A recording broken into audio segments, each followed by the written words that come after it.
Residents of a Jefferson County community are also worried tonight. Yeah, the Greenfield mobile home community in Fenton was submerged in 4 feet of water 2 weeks ago. As Caroline Hecker found out, they haven't gotten any help and are now wondering if they ever will. Caroline is live tonight from that neighborhood. Caroline, what are you learning?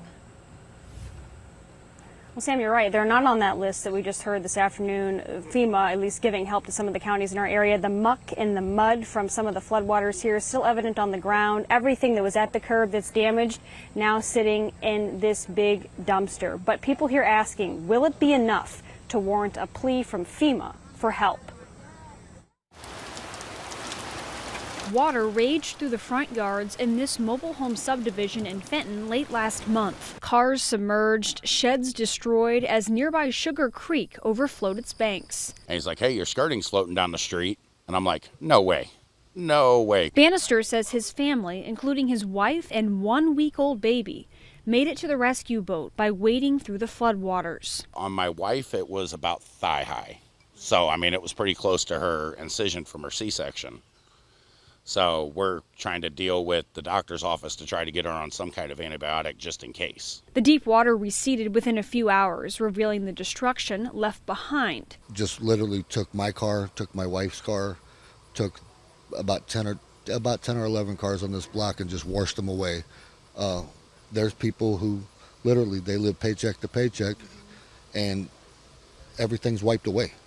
Everything. Much of the skirting needs replaced, along with yard tools and other belongings. If you would have watched the current coming through here, it was literally unreal. The subdivision sits in a floodplain, and some homeowners do have flood insurance. Others, though, do not. Jefferson County inspectors are collecting damage estimates in the area, but say at this point there is not enough reported damage to ask FEMA for help. They were trying to get it looped in with FEMA in another county, because there just wasn't enough damage. But, I mean, looking around, there's no way that there's not enough damage. That's frustrating to these residents who are hoping to get the attention and resources other communities are seeing.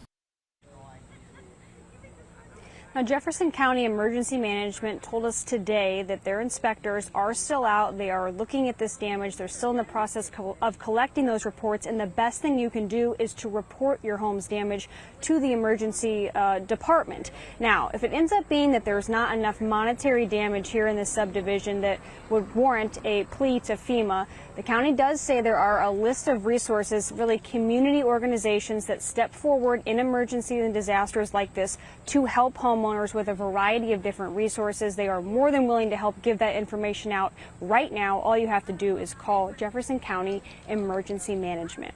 We're live in Fenton tonight. Caroline Hecker, News 4. Caroline, some important info. Thank you. And